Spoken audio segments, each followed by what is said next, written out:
हे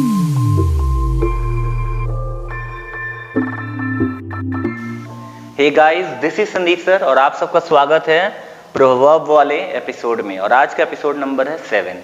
इसके अंदर भी हम एक नए प्रोवर्ब को देखेंगे विद हिंदी मीनिंग एंड साथ के साथ इंग्लिश मीनिंग भी बताऊंगा और एक एग्जांपल को लूंगा सो दैट आप अच्छे समझ सकें और अपने डे टू डे लाइफ में यूज कर सकें।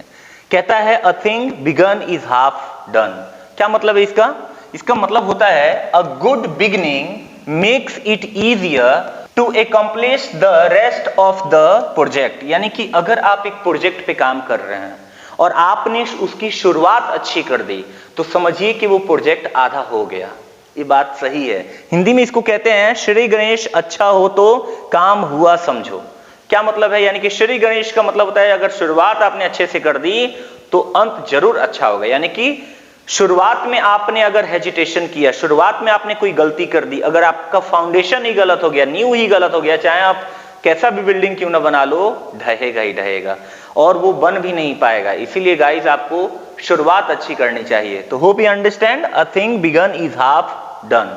यानी कि शुरुआत अच्छी कर दी आपने तो आधा आप जंग जीत लिए। इसीलिए अगर जंग जीतना है तो मन में पहले जीतना होगा और तब जाकर के हकीकत में आप जीत पाते हैं। कोई भी चीज दो बार होता है, एक माइंडसेट एक स्किल सेट। यानी माइंडसेट में हो जाना चाहिए कि मैं कर सकता हूं और स्किल सीख करके हकीकत में करके दिखा दो, नॉट बिग डील ना।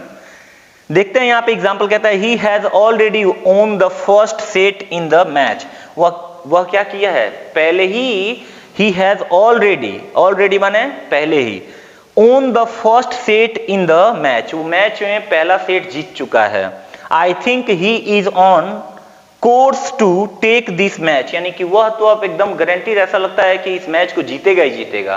क्यों? क्योंकि well begun is half done after all.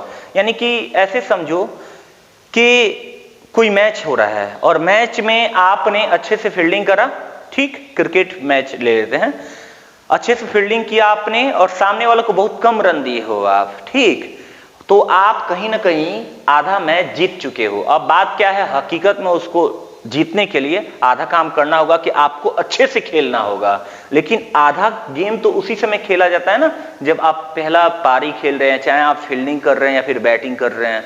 तो जीतने का यही तरीका है, या तो फील्डिंग बढ़िया से करो और साथ में बैटिंग अच्छा कर दो, या पहले बैटिंग अच्छा कर दो बाद में फील्डिंग अच्छा कर लो तो आप जीत जाओगे। तो हाफ जो काम होता है वो शुरू में ही हो जाना चाहिए, आपके माइंड सेट के अंदर क्लियर होना चाहिए। वही कह रहा है a thing begun is half done. वो ये कह रहा है कि he has already won the first set in the match. वो पहला सेट तो जीत चुका है। I think he is on course to take this match. को जीतेगा ही जीतेगा because well begun is half done after all. तो आप भी इसको यूज कर सकते हैं किसी को इनकरेज करने के लिए। कोई इंसान काम करने जा रहा है तो आप बोल सकते हैं अरे go ahead, a thing begun is half done. यानी कि अगर शुरुआत कर दी तुमने तो आप जरूर अपनी लाइफ में आगे बढ़ोगे। जैसे आप इंग्लिश सीखना चाहते हैं तो अगर उसकी शुरुआत आपने कर दी तो समझो कि आधा आप तो सीख लिए इंग्लिश, क्योंकि आपका माइंडसेट क्लियर हो गया ना कि मुझे सीखना है तो सीखना है। उसके बाद स्किल सेट के लिए संदीप गुप्ता हैं या फिर मेरे जैसे और भी टीचर्स हैं। आप चाहें तो हमारे यहाँ ऑफलाइन क्लास ज्वाइन कर सकते हैं। ऑनलाइन के लिए फ्यूचर में आपको मौका मिलेगा ही मिलेगा। तो इसको जरूर यूज कीजिएगा। मिलेंगे हम लोग नेक्स्ट एपिसोड में। अपना ख्याल रखिएगा। Have a nice time. जय हिंद।